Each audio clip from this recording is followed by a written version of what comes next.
Of course, November is just a couple of weeks away. Voters on the 52nd Congressional District will decide who will represent them on Capitol Hill. Republican candidate Omar Qudrat is here to discuss his campaign. He's running against Scott Peters. Good morning. Nice to have you here. Great to be back. How's the campaign going? It's going great. It's going great. We've got some great numbers on our side. Unemployment's down at 3.7%. And what we got to do really is address some really urgent issues here, though, for San Diego. What's urgent here? A couple things. Veteran homelessness. It has spiked by 24% last year. My campaign has declared this a domestic humanitarian crisis now. 1.4 million veterans nationally are at risk for homelessness. And you have people in San Diego now dying on the streets, literally. I can't think of something that is more urgent than that.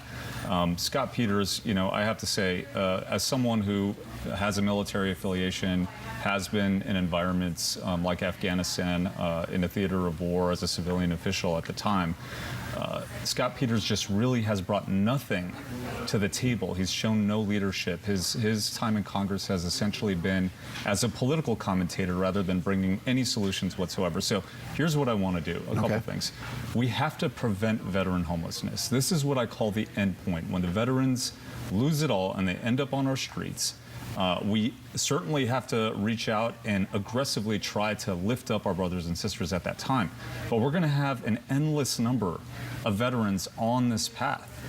Mental health. I mean, almost half of Iraq and Afghanistan's veterans are seeking disability compensation, and much of that is also for mental health issues. And so the conditions are driving a situation where we're going to continue to have homeless veterans on our streets losing it all. Let's prevent it. We need to, by law, require mental health assessments before that service member out processes, start the implementation of comprehensive transition services, therapy, family reintegration, employment, public-private partnerships to really make sure these veterans have sustained, meaningful employment after having such a meaningful experience in the military. We got to make sure that they feel fulfilled. But it seems that you have an ally in the president in that regard, that he's very focused on the military, very focused on veterans issues. Why hasn't, I have not seen like a laser focus on this specific issue, even though in San Diego we've now seen a coalition of groups, whether they're religious or community groups, working to try to help the veterans who are homeless on our streets.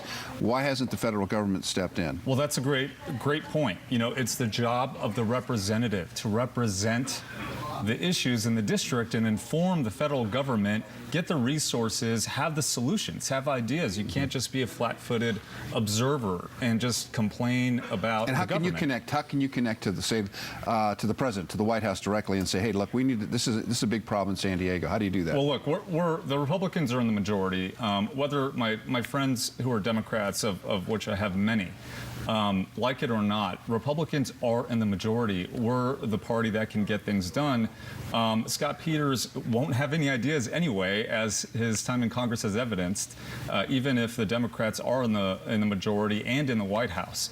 So, you know, my representation would be bringing on day one legislation that I've already written to get it through the House and have an impact here on the ground. The representative matters. And you know, the last point to close the loop on veteran homelessness. You pointed out that religious groups, ordinary people, San Diegans, we care deeply about our veterans. We cannot accept a San Diego or a home where we see this happening here.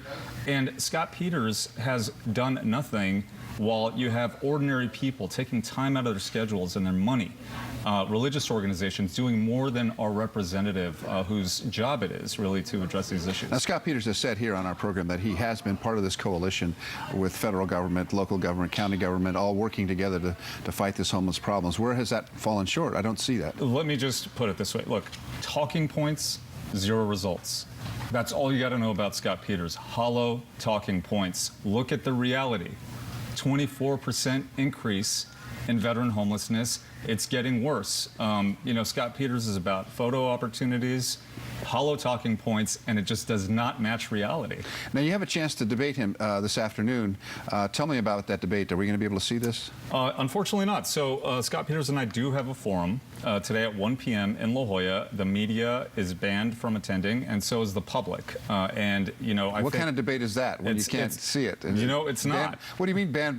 The public is banned. How is that? Is it a classroom? What kind of debate is that? Listen, I have challenged Scott Peters to 3 televised debates. I think because this is a public office, it requires public access, transparency, and Scott Peters is really just hiding from the media, hiding from the public, not really wanting to address the real issues because he can't defend what's happening I'm here. sorry, Omar. I can't believe that. I cannot believe that this is a debate between 2 candidates running for Congress, and there's no media allowed and no public. What's the point? Look, I think we should invite Scott Peters here. You can take it from me right now that I accept a debate, any format. I don't care who the organizer is. I don't care who's in the crowd. I will walk in to any debate of any format and debate. And look, let's put our ideas up against one another. Let's talk about our records and see what happens. All right. Well, we'll find out more about this debate later this afternoon. Omar Qudrat, Republican candidate for Congress. Nice to have you here. Thank you very much. Wish you the best of luck. And Scott Peters, if you're listening, we'd like to know why the media is being shut out of this very important process in this congressional race. And we invite you to come here on Good Morning San Diego to talk about that.